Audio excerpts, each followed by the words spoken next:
Selama ini hasilnya positif, Pak? Ya, cukup bagus cukup ya. Bagus cukup ya. bagus. Karena kader kita ada dua macam. Ada kader yang diberdayakan, ada kader yang sifatnya volunteer.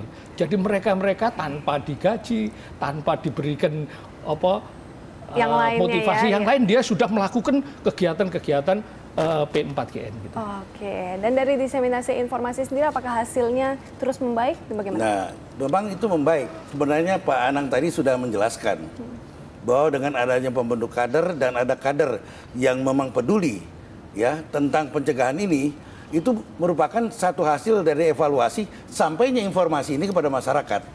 Gitu. Bahwa masyarakat mengerti dan mulai mengerti walaupun mungkin secara semua belum, karena masih banyak juga yang belum sampai informasinya atau mereka tidak mengerti.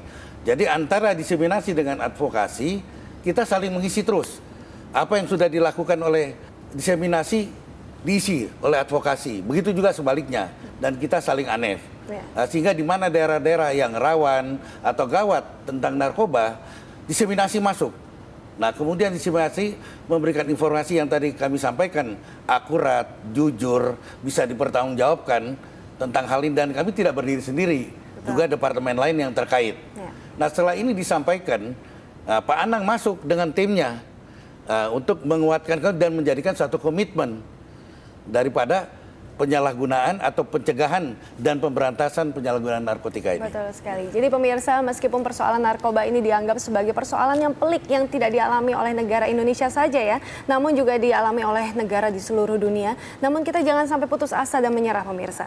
Ayo bergegas selamatkan generasi bangsa dari bahaya narkoba. Indonesia Bergegas akan segera kembali setelah yang satu ini. Marilah kita sama-sama mencegah, menangkal, peduli dan memberantas, perangi narkoba untuk keselamatan bangsa khususnya generasi penerus.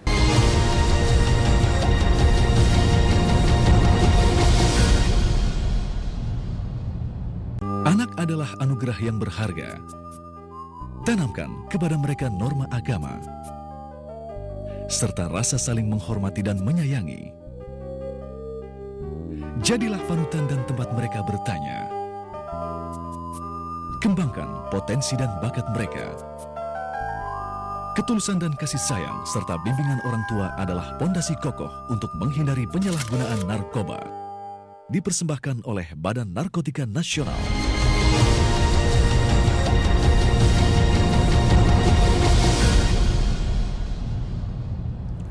Ya pemirsa, Anda masih menyaksikan program Indonesia Bergegas bersama cegah dan berantas penyalahgunaan dan peredaran gelap narkoba. Tentu saja kita masih bersama dua narasumber kita, ada Bapak Kurniawan dan juga Bapak Anang bersama kami di sini. Dan kita akan melanjutkan perbincangan ini Pak. Kalau tadi dari bidang diseminasi informasi, saya ingin tahu target dari segmen masyarakatnya untuk diseminasi informasi seperti apa Pak?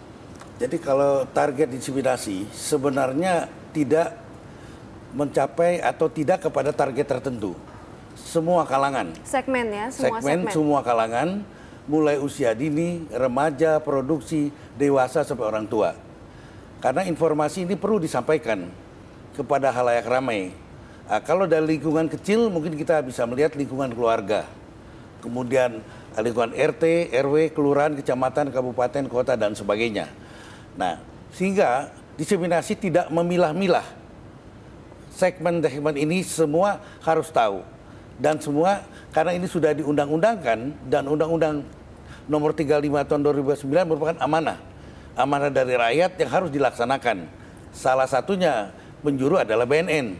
Walaupun BNN tidak bisa bekerja sendiri tanpa bantuan dari instansi lain maupun masyarakat luas. Karena itu, kalau ingin difokuskan sementara ini, memang kita melihat kepada usia remaja menjelang dewasa. Karena pada saat-saat itu faktor-faktor pengaruh lingkungan sangat kuat. Faktor psikologis, perkembangan dari kejiwaan sehingga agak mudah dipengaruhi. Sehingga mereka ingin coba-coba atau mereka juga terpengaruh. Yang pertamanya iseng-iseng, coba, rutin, akhirnya kecanduan. Sedangkan target kami dari diseminasi termasuk advokasi, itu ukurannya prevalensinya menjadi turun. Tahun 2011 menjadi 1,5%. Berarti yang sudah sakit atau terkena berobat dan pergi untuk direhabilitasi. Dan rehabilitasi ini ditanggung oleh negara. Dan kalau dari bidang advokasi sendiri Pak, tantangannya seperti apa? Karena kan berhubungan langsung dengan korban ya. Ya. Jadi kalau segmentasinya sama ya. Segmentasi pasti sama. Jadi kita tetap melakukan segala macam kegiatan untuk segala strata masyarakat, termasuk mereka-mereka yang misalnya disable gitu ya, itu juga kita lakukan. Kemudian mereka yang the have juga kita lakukan, di bawah juga kita lakukan. Hanya berdasarkan hasil penelitian itu kita berfokus pada usia-usia remaja, pelajar. Kemudian usia-usia pekerja, itu yang menjadi fokus garapannya. Jadi ini terus-menerus kita advokasi ya agar agar mereka itu bisa mengurangi, bisa sadar ya, yang belum pernah pakai jangan sampai pakai, yang sudah terlanjur pakai bisa berhenti. Tapi berarti kalau usia yang tadi Bapak bilang adalah produktif ini berhubungan dengan kejiwaan, itu menjadi tantangan ya Pak ya? Menjadi tantangan dan tentu saja menjadi hambatan juga. Bisa seperti itu. Ada mungkin hambatan lain Pak? Ya, tantangan kita selama ini cuma satu Mbak. Masyarakat itu tidak yakin kalau narkoba itu berbahaya. Itu yang paling penting. Kalau masyarakat ini sadar, mengerti, yakin dampaknya sangat berbahaya, baik dari segi kesehatan maupun dari keuangan kita, itu mereka pasti tidak mengkonsumsi narkoba. Gitu. Jadi keyakinan itu harus ditanamkan, harus terus-menerus diyakinkan. Karena kalau hanya sekedar tahu narkoba berbahaya, kenyataannya mereka masih mengkonsumsi. Semua orang tahu kalau narkoba itu berbahaya, tapi kenapa banyak di antara kita masih tergiur masalah narkoba. Betul. Hambatan sendiri mungkin Pak ya? Saya tambahkan sedikit tadi yang sampaikan Pak Anang. Memang yang betul, mereka tahu itu berbahaya. Tapi mereka mungkin lebih pikir sebagai lifestyle. Kalau mereka tidak menggunakan, mereka anggap tidak modern. Atau ini dianggap sebagai obat kuat. Atau untuk memecahkan masalah, solusi. Padahal bukan solusi yang mereka temukan. Akhirnya mereka justru menemukan penyakit. Seperti nikmat sesaat. Nikmat sesaat untuk menghindar dari penderitaan atau yang ini. Jadi memang yang terkena ini atau yang menggunakan tidak hanya yang berduit, yang tidak berduit pun menggunakan. Karena memang problem orang macam-macam. Nah, memang tantangan itu sama yang disampaikan oleh Pak Anang. Mereka itu tahu tapi mungkin tidak peduli. Nah, justru memang di sini kegiatan cegah tangkal, kepedulian itulah yang penting. Mencegah saja, menangkal tapi tidak peduli, repot. Nah ini bagaimana solusinya secara konkret?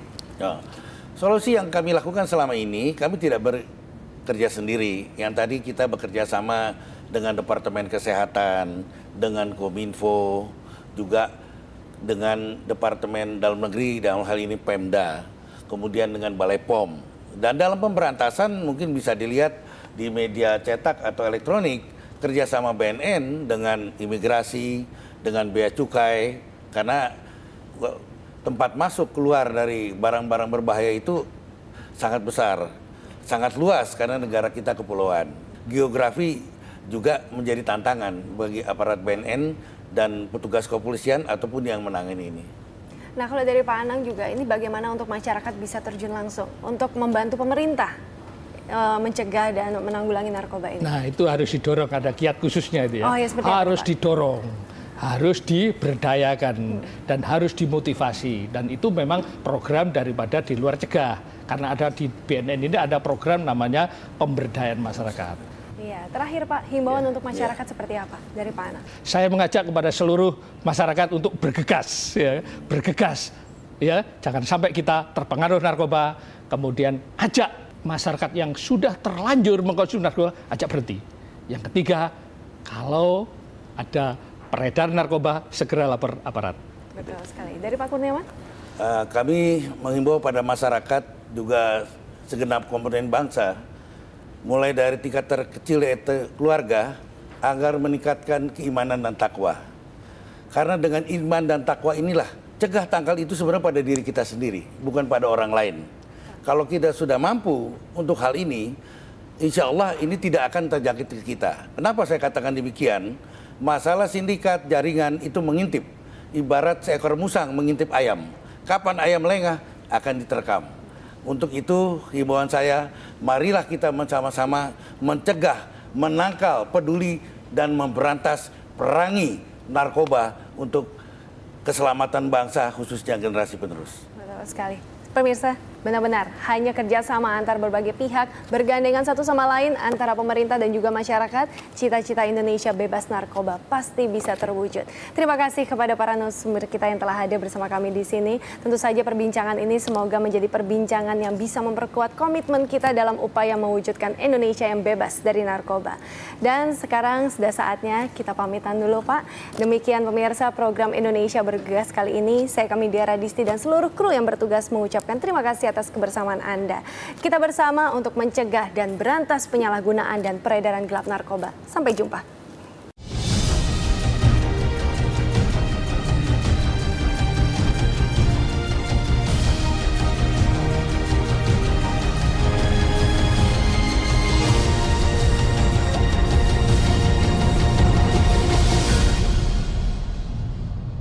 Dipersembahkan oleh Badan Narkotika Nasional.